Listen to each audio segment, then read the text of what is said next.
I remember two conversations. I had a healthcare provider who was from Guyana, and I was had a issue that was going on, and I went in on the person. I wrote a letter, because they had not provided me with the right kind of health care.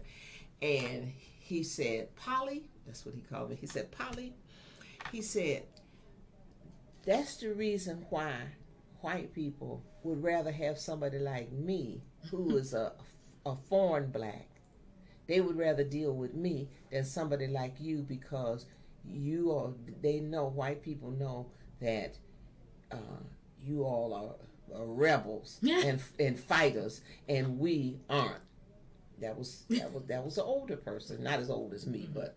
And then I was on a bus going to the Nat Turner thing down in Virginia, and there were some descendants of black immigrants, and they were talking about how upset they were with their parents because their parents don't want to be involved in any kind of black radical issues. And I remember one young lady said, my mother and father said, you don't need to be involved in this. We're so glad we just made it to America. We're not going to buck the system. Mm-hmm. So having heard these kinds of conversations, not just those two, but in general, I was like, now what is this ADOS about? Mm-hmm. Okay.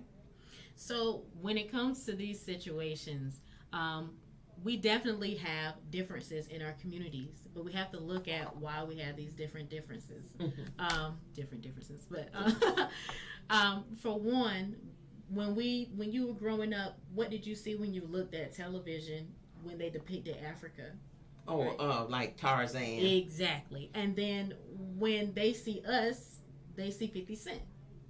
Like these are the depictions. Okay. We have, not to say that the 50 Cent is this horrible depiction. It depends on your perspective with it, but I'm just using an example of how we get these overgeneralized perspectives of each other, because there's a wide disconnect. We're on different continents, and we create these perceptions of each other.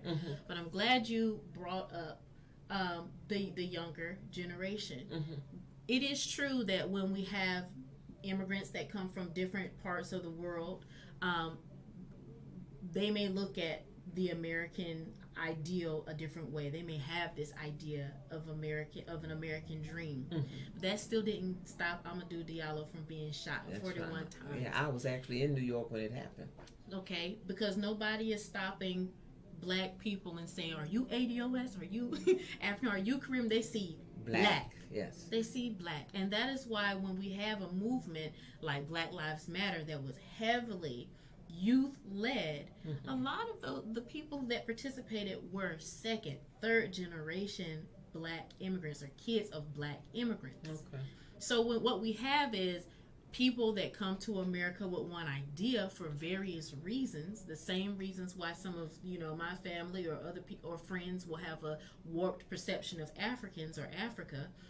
And then by the time their kids get here and they grow up in America and they see America for what it is, we get a whole different perspective, and that's where we get that we can build more in the Pan-African lens. That's why when we have most of our black movements, major social justice movements, they include the children of black immigrants.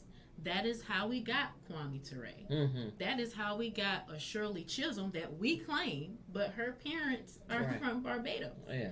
So this, and Malcolm X, another, it has always been a Pan-African effort. We do have differences. No one is saying that doesn't exist. I think it's really dehumanizing to even try to say any difference means a big, like, we should never work together, because human beings have differences. We do have different types of identities, but at the end of the day, Pan-Africanism has endured, and Pan-Africanism is how we have survived.